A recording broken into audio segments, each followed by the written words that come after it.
ஸ்ரீ கௌமாரிகா காண்டம் முதல் அத்தியாயம். அர்ஜுனனால் 5 அப்சர பெண்கள் சாப விமோச்சனம் பெறுதல்.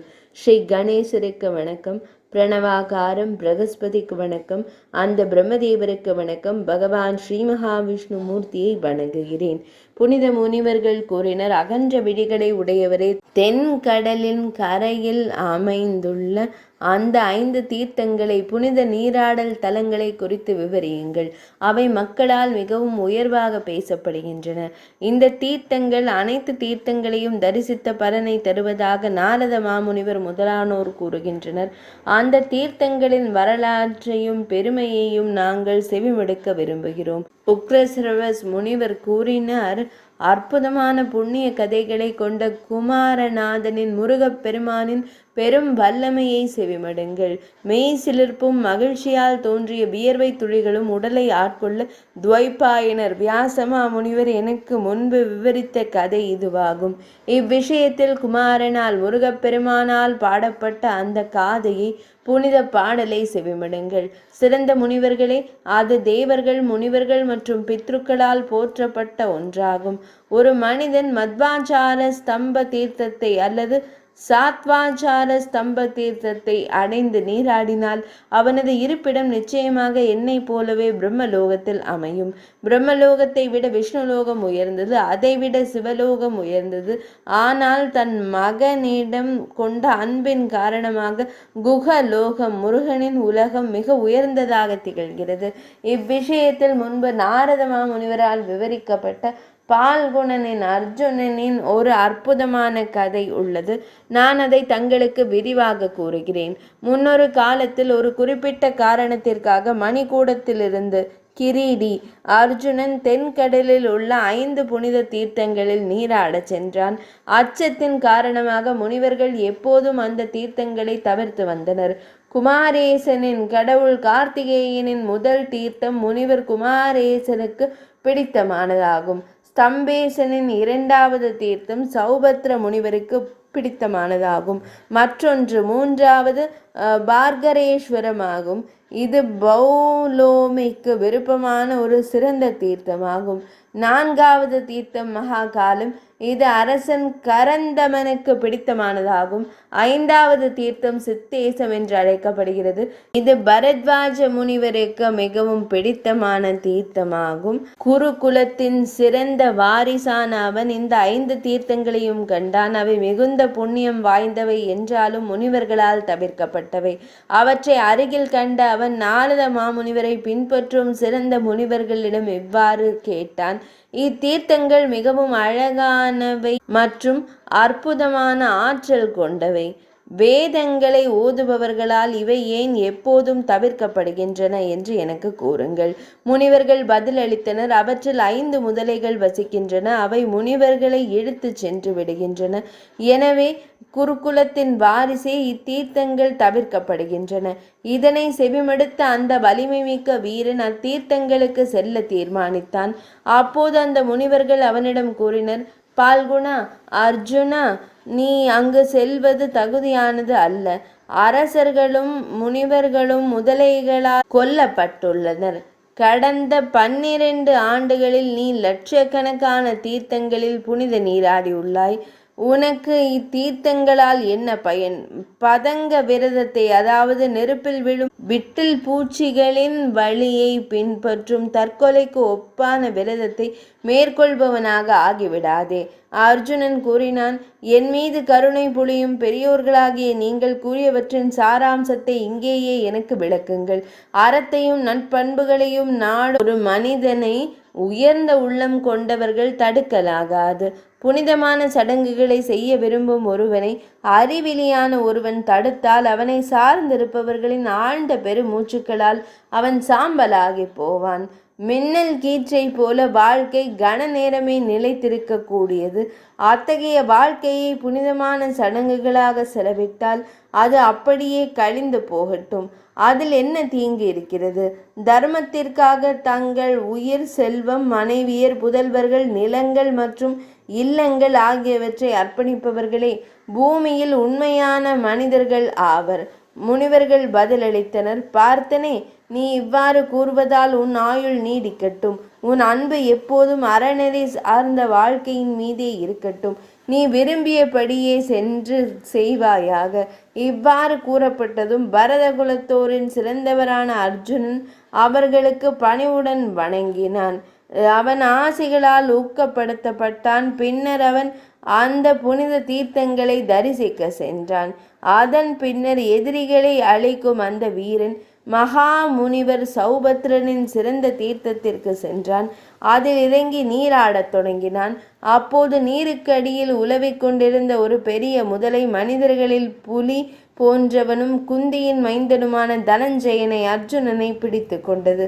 குந்தி புத்திரனான அவன் துடித்து கொண்டிருந்த அந்த நீர்வாழ் உயிரினத்தை பிடித்து வலிய கரங்களை கொண்ட அந்த வீரர் வலிமை மிக்கவர்களிலேயே மிகச் சிறந்தவர். அதனுடன் அம்முதலைகளுடன் சேர்ந்து மேலே எழுந்தார். பெரும் புகழ்பெற்ற அர்ஜுனனால் மேலே தூக்கப்பட்டதும் அந்த முதலை அனைத்து ஆபரணங்களையும் அணிந்த மங்களகரமான தோற்றம் கொண்ட ஒரு பெண்ணாக மாறியது. ஆந்தணர்களை அவளது கூந்தல் பளபளப்பாக இருந்தது. அவள் மிகவும் வசீகரமானவளாகவும் தெய்வீக வடிவம் கொண்டவளாகவும் திகழ்ந்தாள். இந்த மாபெரும் அதிசயத்தை கண்டு குந்தியின் மைந்தனான தனஞ்சயன் அர்ஜுனன் மிகுந்த மகிழ்ச்சி அடைந்தான். அவன் அந்த பெண்ணிடம் பின்வருமாறு கூறினான். மங்களமான தோற்றம் கொண்ட பெண்ணே, நீ யார்? நீ எவ்வாறு நீர் வாழ் உயிரினமாக மாறினாய்? எதற்காக இத்தகைய பெரும் பாவத்தை செய்தாய்? அந்த பெண் பதிலளித்தாள். குந்தியின் மைந்தனே, நான் ஒரு தேவ கன்னிகை. நான் தேவர்களின் காடுகளில் சுற்றி திரிபவளாகவும் அங்கு வசிப்பவளாகவும் இருந்தேன். நான் குபேரனின் நித்தியமான மையல் நாயகி.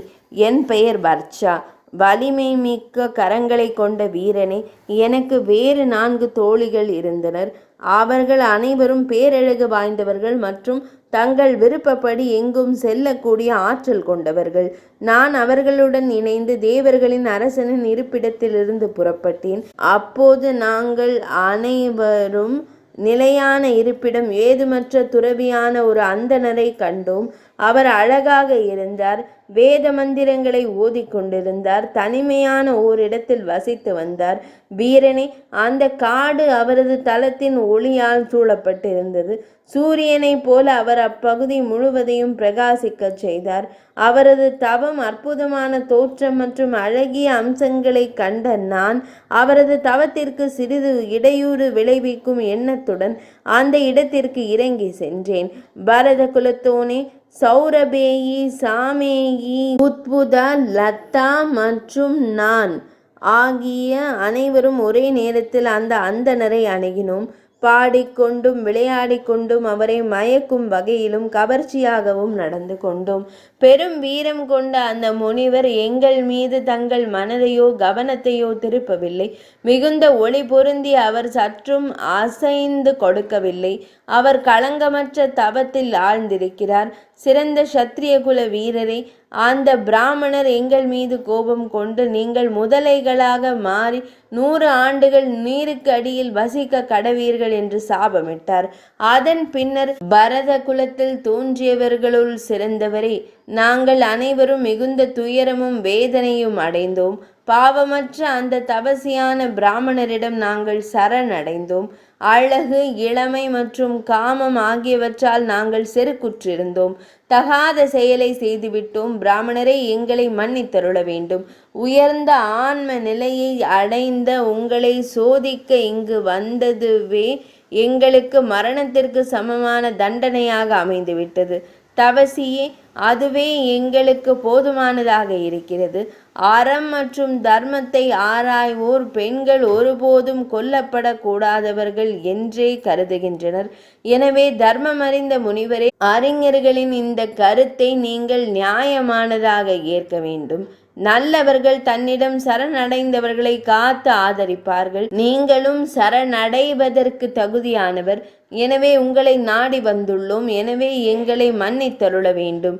இவ்வாறு கூறப்பட்டதும் சூரிய சந்திரர்களை போன்ற தேஜஸ் கொண்டவரும் சிறந்த சடங்குகளை செய்பவரும் தர்மம் தவறாதவருமான அந்த பிராமணர் எங்கள் மீது கருணை காட்ட முன் வந்தார். வீரமிக்க போர் வீரரே, அந்த பிராமணர் கூறினார், உங்கள் அனைவரின் நடத்தையையும் எண்ணி என் மனம் சற்று குழப்பமடைகிறது. ஐயகோ உங்கள் துணிச்சலும் அடாவடித்தனமும்! ஐயகோ உங்கள் அறியாமையும் மயக்கமும்! பாவச் செயல்களில் உங்களுக்குள்ள நாட்டமும்! மரணம் எப்போதும் தங்கள் தலைக்கு மேலே தொங்கிக் கொண்டிருக்கிறது என்பதை மக்கள் உணர்ந்திருந்தால் அவர்களால் உணவை கூட சுவைத்து உட்கொள்ள இயலாது. பின்னர் தவறு அல்லது பாவம் செய்வதில் அவர்களுக்கு எப்படி நாட்டம் ஏற்படும்? ஐயகோ, அனைத்து பிறவிகளிலும் மனித பிறவி மிகவும் அரிதானது. அத்தகைய பிறவியையும் கூட பெண்களால் மயக்கப்பட்ட சில தீயவர்கள் அலட்சியப்படுத்துகின்றனரே. நாங்கள் அவர்களிடம் இந்த கேள்வியை எழுப்பினோம், வினாவினை எழுப்பினோம்.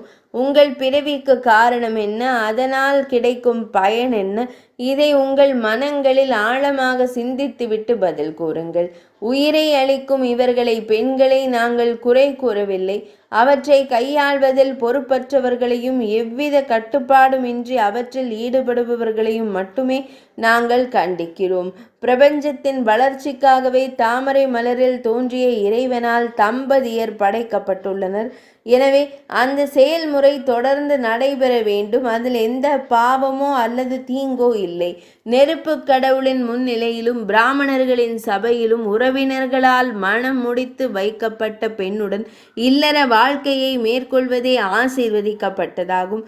அப்போதுதான் அது முழுமையான நன்மைகளை தரும். பிரகிருதி, இயற்கை சக்தி மற்றும் புருஷன், ஆன்மா, ஆண் தத்துவம் ஆகியோரின் இணைவு நிகழும் போதுதான் அது குணத்திற்கு, நற்பண்பு, நன்மை வழிவகுக்கும். அது நிகழாவிட்டால் அது அகுணத்திற்கு, குணமின்மை, தீமைக்கு வழிவகுக்கும். அவ்வாறே முயற்சியால் மேற்கொள்ளப்படும் இல்லற வாழ்க்கை சிறந்தது.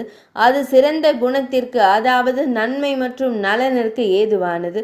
அது மேற்கொள்ளப்படாவிட்டால் அது அகுணத்திற்கு, அதாவது தீமைக்கு வழிவகுக்கும். 5 நுழைவாயில்களை கொண்ட அந்த நகரத்தில் வாயிற்காவலனுடன் 11 வீரர்கள் உள்ளனர். அவன் தன் பெண்ணுடன் இணைந்திருந்தாலும் உணர்வற்றவனாக இருந்தால் அவனுக்கு எப்படி பல குழந்தைகள் இருக்க முடியும்? பெண்ணுடனான இணைவது பஞ்ச யஜ்ஞங்கள், 5 புனித சடங்குகள் மற்றும் பிற புனித செயல்கள் மூலம் முழு பிரபஞ்சத்திற்கு சேவை செய்வதற்காகவே அமைந்தது. ஐயகோ, அறிவிலிகளால் அது வேறு விதமாக பயன்படுத்தப்படுகிறது. செவிமடுங்கள். இல்லையெனில் செவிமடுத்ததற்கான உங்கள் விருப்பம் மிக சிறப்பானதாகிவிடும். ஆயினும் நாங்கள் எங்கள் கரங்களை உயர்த்தி கூறுகிறோம். ஆனால் இதனை செவிமடுப்பவர் யார்?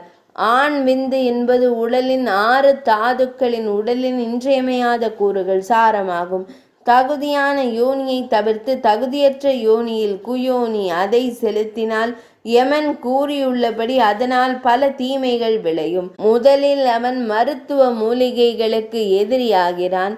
பின்னர் தனக்கே எதிரியாகவும், மறைந்த முன்னோர்களுக்கு எதிரியாகவும், ஒட்டுமொத்த பிரபஞ்சத்திற்கே எதிரியாகவும் மாறுகிறான். அவன் அந்த தாமஸ்ர மற்றும் நரகத்திற்கு சென்று அங்கு முடிவில்லாத ஆண்டுகள் தங்கியிருக்கிறான். முன்னோர்கள், தேவர்கள், முனிவர்கள், சாமானிய மக்கள் மற்றும் அனைத்து உயிரினங்களும் மனிதனை சார்ந்தே இருக்கின்றன. எனவே ஒருவன் தன்னை தானே கட்டுப்படுத்தி கொள்ள வேண்டும். சுய கட்டுப்பாடு கொண்ட மனிதனே சத்தீர்த்தம், புனிதமான இடம் என்று கூறப்படுகிறது. அத்தகைய மனிதன் பேச்சு, மனம், நாக்கு, கரங்கள் மற்றும் செவி ஆகியவற்றின் மீது முழுமையான கட்டுப்பாட்டை கொண்டிருப்பான். மற்றவர்களோ காக தீர்த்தங்கள், இழிவானவர்கள் ஆவர். தாமச குணம் கொண்ட மனிதர்கள் ஒரு காகத்தை, தீய குணம் கொண்டவனை அன்னப்பறவை என்று தவறாக எண்ணி அதில் மகிழ்ச்சி கொள்கிறார்கள். இதனால் தேவர்களுக்கு என்ன பயன்? இதை சற்று சிந்தித்து காண வேண்டும். பிரபஞ்சத்தின் அமைப்பை குறித்து ஒருவன் தன் இதயத்தில் இவ்வாறெல்லாம் சிந்தித்து கண்டால் 3 உலகங்களின் நலனுக்காக கூட அவனது மனம் எவ்வாறு பாவச் செயல்களில் ஈடுபடவோ அல்லது திசை மாறவோ முடியும்? இந்த உண்மையை மற்றவர்கள் புனித நூலில் படித்திருக்கலாம். ஆனால் யமலோகத்தில் இதை நான் நேரில் கண்டேன். அப்படி இருக்க பெண்களே, நான் எப்படி மயக்கத்திற்கு ஆளாவேன்? உங்கள் அனைவர் மீதும் நான் ஏன் கோபம் கொள்ள வேண்டும்? மக்கள் மெய்யானதோ அல்லது பொய்யானதோ எதற்காக படைக்கப்பட்டார்களோ அதையே செய்கிறார்கள். சதம், 100, சகஸ்ரம், 1000 மற்றும் விஸ்வம் அனைத்தும் ஆகிய சொற்கள் அனைத்தும் முடிவில்லா தன்மையை, தீரா தன்மையை குறிக்கின்றன. 100 என்ற அளவு மட்டும் முடிவிலா தன்மையை குறிப்பதில்லை. நீங்கள் முதலைகளாக நீரில் மனிதர்களை பிடித்து கொண்டிருப்பீர்கள். ஒரு சிறந்த மனிதன் உங்களை நீரிலிருந்து வெளியே எடுத்து தரையில் போட்டால் நீங்கள் அனைவரும் உங்கள் பழைய சுய வடிவங்களை மீண்டும் பெறுவீர்கள். நான் விளையாட்டாக கூட ஒருபோதும் பொய் கூறியதில்லை. அவரது மங்களகரமான தொடர்பால் ஏற்படும் தூய்மை உங்கள் நன்மைக்கு வழிவகுக்கும். அந்த பெண் கூறினாள். அதன் பின்னர் நாங்கள் அந்த பிராமணரை வணங்கினோம். அவரை வலம் வந்த பின்னர் அங்கிருந்து புறப்பட்டோம். மிகுந்த துயரத்துடனும் மனச்சோர்வுடனும் நாங்கள் இவ்வாறு சிந்தித்தோம். எங்கள் பழைய சுய வடிவங்களை எங்களுக்கு மீண்டும் பெற்றுத்தரும் அந்த மனிதரை மிக குறுகிய காலத்தில் நாங்கள் எங்கே சந்திக்க இயலும்? பரத குலத்தோனே, சிறிது நேரம் அப்படி சிந்தித்த பின்னர் பெரும்பாக்கியம் வாய்ந்த தேவ முனிவர் நாரத மாமுனிவரை நாங்கள் கண்டோம். அளவற்ற ஒளி பொருந்திய அந்த தேவ முனிவரை கண்டதும் நாங்கள் அனைவரும் மகிழ்ச்சி அடைந்தோம். தேவி பிருத்தா தேவியின் மைந்தனே, அவரை வணங்கிய பின்னர் எங்கள் முகங்களில் துயரம் தெரியுமாறு நாங்கள் அங்கே நின்றோம். அவர் எங்கள் துயரத்திற்கான காரணத்தை வினவினார். நாங்களும் அதனை அவரிடம் கூறினோம். அதனை துல்லியமாக செவிமடுத்த பின்னர் அவர் பின்வருமாறு கூறினார். தெற்கு திசையில் அந்த கடலோர சதுப்பு நில பகுதியில் 5 தீர்த்தங்கள் உள்ளன. அந்த அழகான மற்றும் புண்ணியம் நிறைந்த இடங்களுக்கு செல்லுங்கள். தாமதிக்காதீர்கள். பாண்டுவின் மைந்தனும் மனிதர்களில் புலி போன்றவனுமான தூய ஆன்மா கொண்டவனுமான தனஞ்சயன் அங்குள்ள உங்கள் அனைவரையும் இந்த துயரத்திலிருந்து விடுவிப்பான். இதில் எந்த ஐயமும் இல்லை. அவரது வார்த்தைகளை செவிமடுத்த பின்னர், வீரனே, நாங்கள் அனைவரும் இங்கு வந்துள்ளோம். பாண்டுவின் மைந்தனே, அந்த வார்த்தைகளை மெய்ப்பிப்பது உங்களுக்கு தகுந்த செயலாகும். உண்மையில் உங்களை போன்ற நல்ல மனிதர்களின் பிறப்பு துயருற்ற மற்றும் ஏழ்மை நிலையில் உள்ள மக்களுக்கு உதவுவதற்காகவே அமைகிறது. அவளது வார்த்தைகளை செவிமடுத்த பாண்டுவின் மைந்தனான அர்ஜுனன் முதலைகளாக மாறியிருந்த அவர்களை விடுவித்தான். அவன் அவர்களை மீண்டும் அவர்களின் பழைய வடிவங்களை பெறச் செய்தான். பின்னர் அவர்கள் அந்த வீரரை வணங்கினர். அவர்கள் அவனது வெற்றிக்காக வாழ்த்துக்களையும் நல்வரவுகளையும் கூறினர். அவர்கள் செல்லத் தொடங்கிய போது பிருதையின் மைந்தனான தனஞ்சயன் அவர்களிடம் பின்வருமாறு கூறினான். என் மனதில் ஒரு ஐயம் எழுகிறது. முனிவர் நாரதர் ஏன் தங்கள் வனவாச காலத்தில் தங்களை இங்கு தங்க அனுமதித்தார்? மிக கீழானவன் கூட தான் போற்றும் நபர்களின் நலனுக்காகவே செயல்படுகிறான். நாரத மாமுனிவர் போற்றுவதற்குரிய இந்த தீர்த்தங்களில் நீங்கள் தங்கலாம் என்று அவர் ஏன் கூறினார்? அதே போல மிகுந்த ஆற்றல் வாய்ந்த நவ துர்க்கைகள் 9 துர்க்கை தேவதைகள், சித்தேசன் மற்றும் சித்த கணேசன், சித்தர் கூடங்களின் தலைவர் ஆகியோர் இங்கு இருந்தும் நீங்கள் அனைவரும் எப்படி இங்கு தங்க முடிந்தது? இவர்களில் ஒவ்வொருவரும் தேவர்களை கூட தடுத்து நிறுத்தும் வல்லமை படைத்தவர்கள். அப்படி இருக்க இந்த தீர்த்தங்களின் செயல்பாட்டிற்கு நீங்கள் இடையூறு செய்வதை அவர்களில் யாரும் ஏன் தடுக்கவில்லை? இதனை குறித்து எண்ணும் பொழுது என் மனம் தடுமாறுகிறது. என் ஆர்வம் பெரிதும் தூண்டப்பட்டுள்ளது. நீங்கள் உண்மையை மட்டும் கூற வேண்டும். தேவ கன்னிகைகள் கூறினர். குந்தியின் மைந்தனே, நீங்கள் பொருத்தமான வினாக்களை எழுப்பியுள்ளீர்கள். இப்போது வட திசையை காணுங்கள். இதோ போற்றுதலுக்குரிய முனிவரான நாரத மாமுனிவர் தனது பிராமண சீடர்கள் கூட்டத்துடன் வருகிறார். அவர் நீங்கள் கேட்ட அனைத்து வினாக்களுக்கும் அவர்கள் பதிலளிப்பார்கள். இதை கூறிய பின்னர் அவர்கள் வனத்திற்கு சென்றார்கள். கௌமாரிகா காண்டத்தின் முதல் அத்தியாயம் இனிதே நிறைவடைந்தது.